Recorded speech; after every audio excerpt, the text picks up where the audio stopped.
Now, I'd like to talk to you about what you may not know about Cody McCabe, Rosenstein, and Muir. I'm searching through publicly available information, not conspiracy sites like InfoWars or CNS News or whatever, stuff like that. No, I was searching through actual reputable information, and this is what I found out about Rosenstein, McCabe, and Comey, and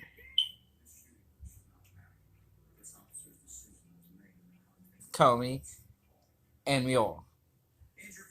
First of all, you really want to know the truth about Muir?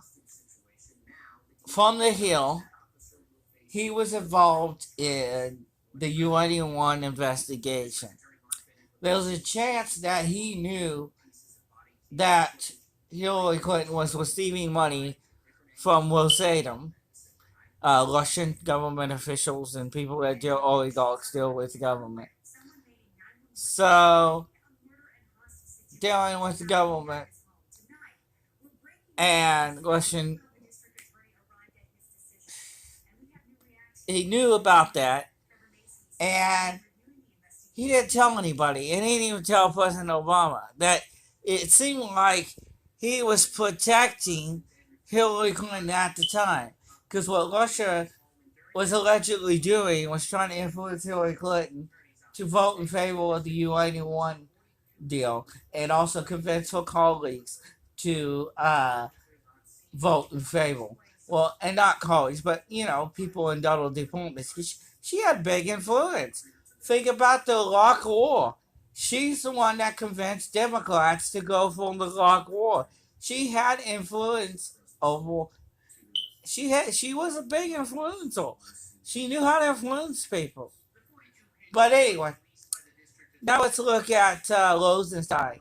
How many of you guys know Rosenstein was involved in the Whitewater investigation? How many of you?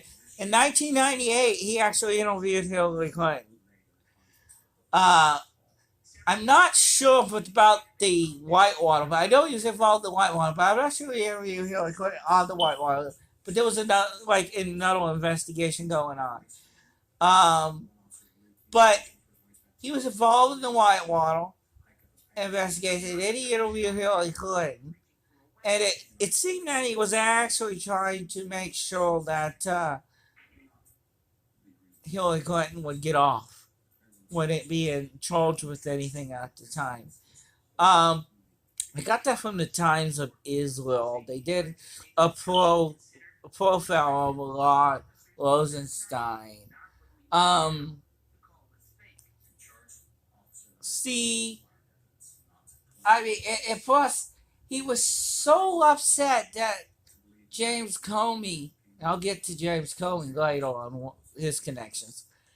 I'll get to James. The thing is, he was so upset James Comey said that October release that he allowed his memo, Rod Rosenstein, allowed his memo to be used, criticizing James Comey and wanting James Comey fired for it. I mean, I'm pretty dang sure he was protecting Hillary Clinton on the Hillary Clinton email server investigation. And he was the U.S. attorney under President Obama. He was U.S. attorney of Maryland. And he dealt with classified information cases. And he may have been consulted in Clinton email server investigation. Because of his experience in classified information cases as a U.S. attorney. And I'm pretty sure, I don't know if people knew that about him.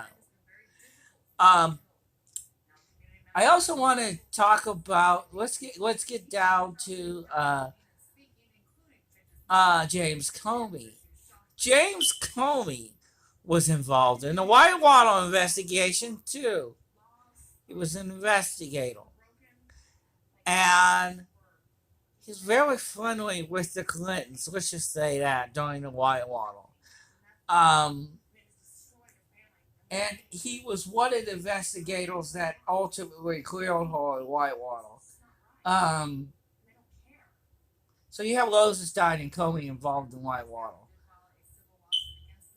Ooh, connection. And suddenly Hillary Clinton was cleared. And so was Bill. But anyway, and then James Comey in his book, he's mentioning that he's mentioning that he was protecting Hillary Clinton. I mean, in his book he mentions that he only released the October uh, memo about reopening an investigation to protect Hillary Clinton if she won the election. But that ain't the only time that we can say that he tried to protect Hillary Clinton. And what is it, May? He made a rough draft of that he was not going to bring charges against Hillary Clinton on the email server investigation. In that May thing, that was way before the October reopening, he changed wording. I mean, it said grossly negligent. He said he found Hillary Clinton grossly negligent in handling classified information. Now, if he would have left that, that means he would have had to.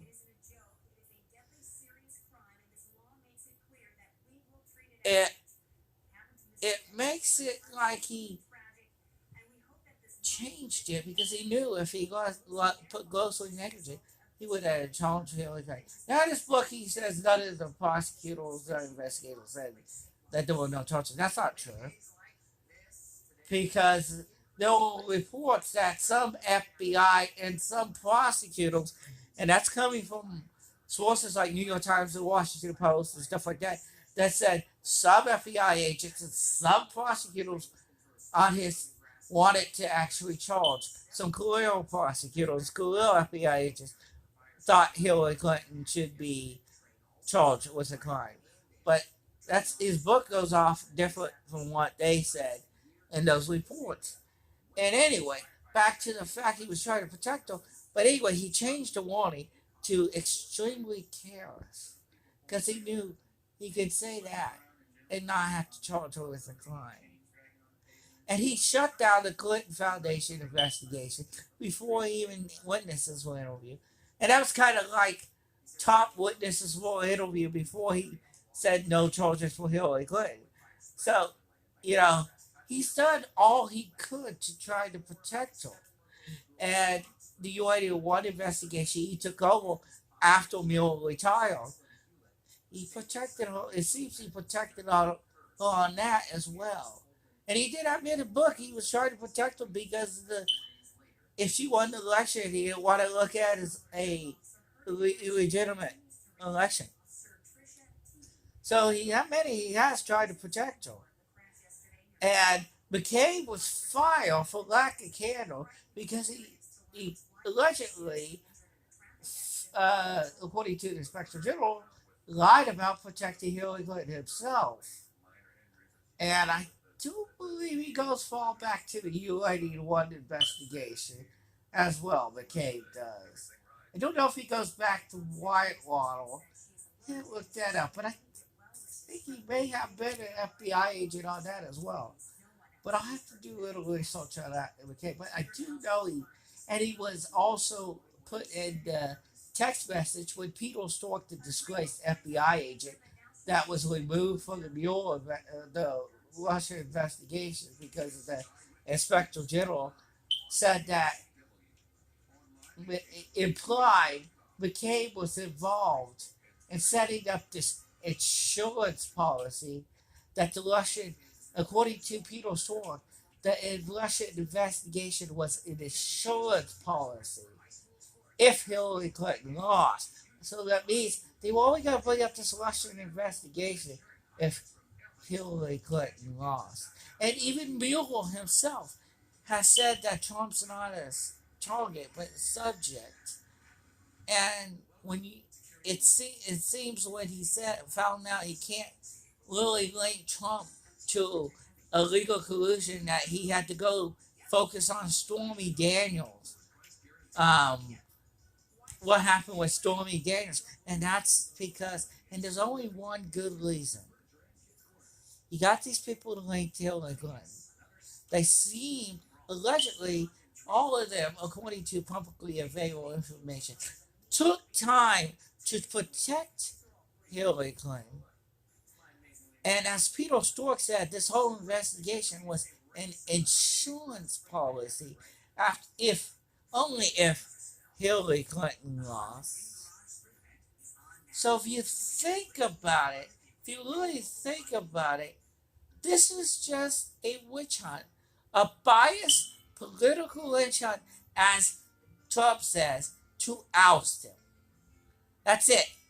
This is to oust him. They're going to look for anything and anything to get Trump removed from office because Hillary Clinton lost.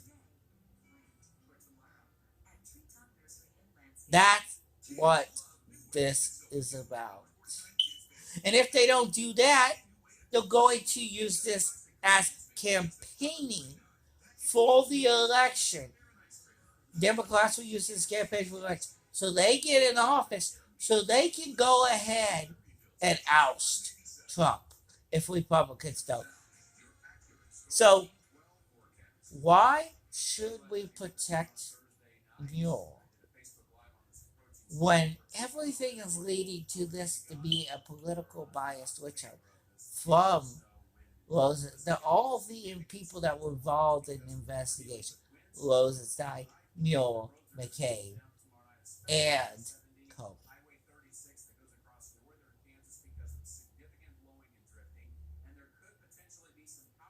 So, Republicans, rise up. This is a politically biased witch hunt.